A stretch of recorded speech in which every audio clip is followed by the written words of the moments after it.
आपल्यासोबत आहे, आपण जे थेट बातचीत करणार आहोत. सर, आदित्य ठाकरे ज्या पद्धतीने टीका टिप्पणी करतायत, ज्या भाषेचा वापर करतायत, लाज बाळगावी असं म्हणतायत, एकनाथ शिंदेंवर पण त्यांनी टीका केली, आरशात पाहावं म्हणतायत आणि आमदारांचा पण त्यांनी विषारी साप म्हणून उल्लेख केला आहे. त्यासोबतच अमित शहा यांचा ॲनाकोंडा म्हणून उल्लेख केला आहे आणि विषारी साप ॲनाकोंडांना चावायला निघाले आहेत अशी खोचक टीका ते करत आहेत. त्यांचं वय बघितलं तर ही सगळी विधानं अत्यंत पोरकट अशीच आहे. खरं तर काल ज्या अनाऊन्समेंट मुंबईच्या हिताच्या दृष्टीने झाल्या, जुन्या इमारतींचं त्या ठिकाणी प्रश्न होता, तो सोडण्याच्या संदर्भात जी अनाऊन्समेंट एकनाथ शिंदेजींनी केलं, त्याच्यामुळे हा पोटशूळ उठलेला आहे.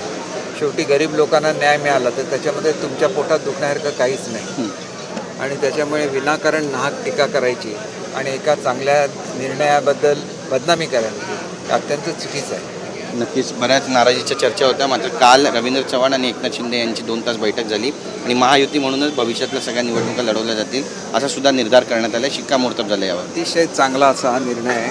खरं तर हा निर्णय नगरपालिकांच्या पूर्वीच व्हायला पाहिजे होता, परंतु उशिरा का होईना एक चांगला निर्णय झालेला. त्याच्यामुळे महापालिका आणि जिल्हा परिषदा चांगल्या वातावरणामध्ये त्या ठिकाणी संपन्न होते. नगरपालिकेच्या पूर्वी हा निर्णय व्हायला हवा असं तुम्ही म्हणताय.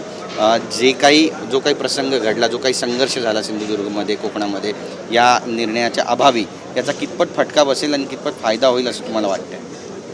शेवटी असं आहे की प्रत्येक पक्षाने आपल्या परीने प्रयत्न केलेले आहेत. शेवटी निकाल हा मतपेटीमध्ये बंद आहे. त्याच्याबद्दल आता काय निर्णय देणं बरोबर नाही, परंतु हे टाळता आलं पाहिजे असतं, एवढंच मला सांगायचं. 4 नगराध्यक्षचा निकाल लागणार आहे आणि त्यापैकी किती शिवसेना मिळतील, किती भाजपला मिळतील यावर आत्तापासूनच चर्चा सुरू झाली आहे. तुम्ही तिथे ग्राउंड झिरोवर होता, तिथली परिस्थिती नेमकी काय?